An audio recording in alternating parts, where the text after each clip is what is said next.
Video doctor साहब अब आपके पास आना चाहूंगी।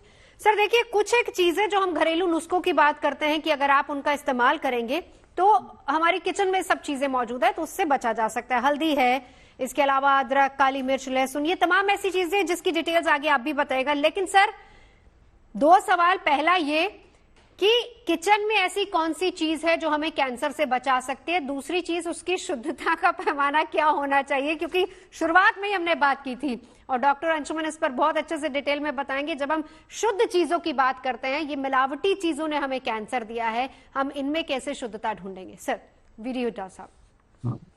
अगर इसके बारे में बात करें तो बाकी कॉमन जो स्पाइसेस हम यूज करते हैं वो तो जब आपने अभी पहले भी शो में दिखाया उनका साइंटिफिक प्रूव हुए हैं, लेकिन हालांकि वो प्रैक्टिस में ऐसे नहीं है कि जो रूटीनली हम लेते हैं वो अगर एक्सेस भी लेते हैं तो भी प्रॉब्लम है। ऐसे नहीं है कि वो होम रेमेडी करके हम लेते रहें, ऐसे भी नहीं है। अगर आयुर्वेद का कंट्रीब्यूशन एक्चुअली इस परिस्थिति में अगर बोलते हैं तो मैं 3 एरियाज में बोलना चाहता हूँ। एक है प्राइमरी प्रिवेंशन में, दूसरा है जब अगर ट्रीटमेंट कीमो या रेडियोथेरेपी चल रहा है कन्वेंशनल ट्रीटमेंट उस टाइम पे, और ट्रीटमेंट खत्म होने के बाद में सेकेंडरी प्रिवेंशन हम बोलते हैं। तो प्राइमरी प्रिवेंशन में हम ज्यादा फोकस करते हैं। हमारे सेंटर फॉर इंटीग्रेटिव ऑन्कोलॉजी का क्लिनिक भी चलता है all India institute of Ayurveda में, जहां हम आयुर्वेद में बताए गए दिनचर्या, ऋतुचर्या, that is daily regiments, seasonal regiments जो भी है, दो आजकल के जमाने में उसको फॉलो करना बहुत मुश्किल हो सकता है, लेकिन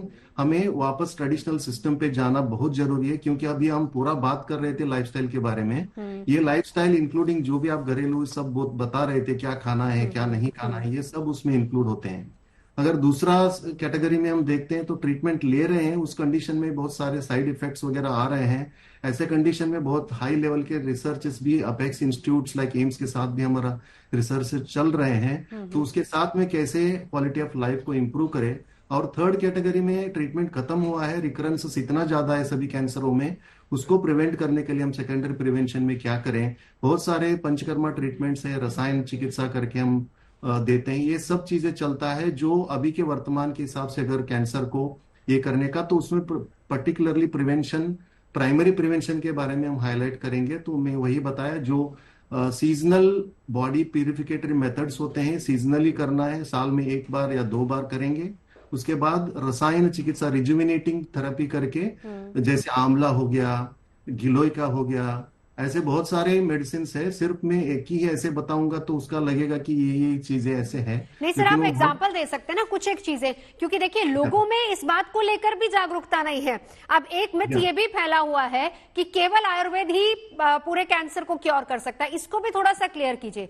क्या हमें पहले से अपने लाइफस्टाइल में इन तमाम चीजों को इंक्लूड कर लेना चाहिए ताकि नहीं हो, अगर हो गया है तो चिकित्सीय सलाह के साथ साथ इसको करना है, या केवल हमें आयुर्वेद ही इससे निजात दिला सकता है? इसको भी क्लियर कीजिए सर थोड़ा। ये सही सवाल है। इस टाइम पे मैं इसको क्लैरिफाई करना चाहता हूँ कि देखिए, अगर पब्लिकेशंस अगर देखते हैं, हम पूरा डिपेंड करते हैं पब्लिकेशन और डॉक्यूमेंट के हिसाब से।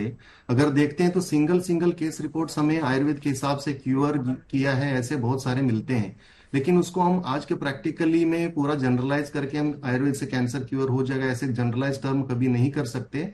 हमारे क्लिनिक में फिलहाल हम क्या करते हैं, जो भी ट्रीटमेंट उनको चल रहा है सही हम सलाह देते हैं, कौन सा स्टेज में आपको क्या करना है और कन्वेंशनल ट्रीटमेंट लेना है या तो उसके बाद में क्या है, ऐसे हम पूरा उनको क्लियरली बताते हैं। ऐसे नहीं है कि 100% इसी से क्योर होगा, अगर ऐसे होता तो अभी वही चलता, अब तक ऐसे नहीं है। लेकिन ये मैक्सिमम द टाइम साथ साथ में चलता है या खत्म होने के बाद में चलता है, थोड़ा प्रिवेंशन में ज्यादा से चलता है। और ये सब इसलिए होता है कि मैं इस प्लेटफॉर्म के जरिए बताता हूं कि ये बहुत सारे लोग जो अप्रोच करते हैं कैंसर ट्रीटमेंट के लिए, वो अनक्वालिफाइड आयुर्वेदा डॉक्टर से जो भी वो कहला लेते हैं ऐसे इनके पास चले जाते हैं प्राइमरीली, वो अप्रोच नहीं करते हैं। सोशल मीडिया के भी बहुत सारे डॉक्टर्स आजकल हैं ना, या तो वेल क्वालिफाइड डॉक्टर के पास अगर नहीं जाते हैं तो 100% वो अपना टाइम वेस्ट कर रहे हैं और वो कैंसर को बढ़ता है और वो आगे जाके हायर सेंटर में जाते हैं तो ऐसा लगता है ये आयुर्वेद ट्रीटमेंट से ऐसे इनको हो गया।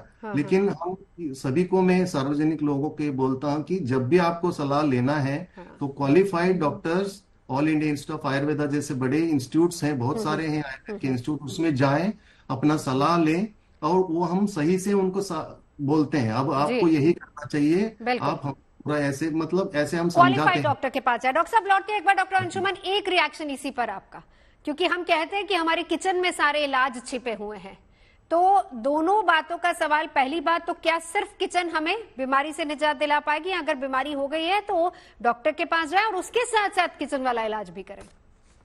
जी देखिए, थीम भी अब 2025 से 27 का हमारे यूनाइटेड बाय यूनिक है, मतलब पर्सनलाइज्ड मेडिसिन, जिसमें मैंने कहा P2P, प्रिवेंशन टू पैलिएशन।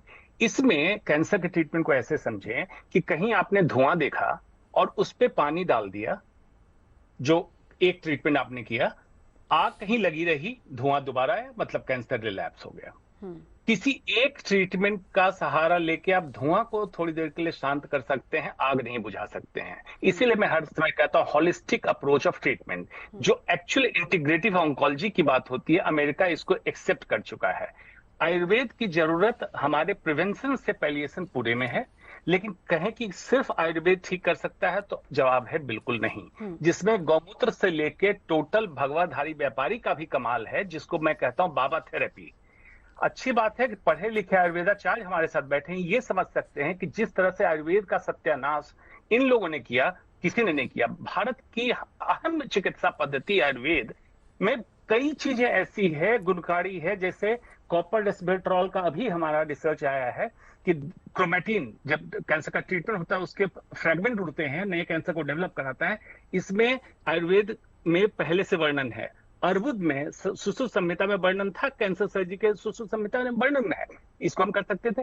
तो क्या सर्जरी कैंसर की होगी तो मॉडर्न मेडिसिन सर्जरी कही जाएगी, आयुर्वेद की सर्जरी नहीं कही जाएगी। जरूरत है अंडर वन रूफ हमें 6 पद्धति जो भारत में प्रैक्टिस हो रही है सबको मिला के कैंसर जैसी बीमारियों का इलाज, प्रिवेंशन और पैलिएशन पूरे को साथ साथ करें। वाकई हम विश्व गुरु बन सकते हैं, अन्यथा बिल्कुल नहीं। बिल्कुल।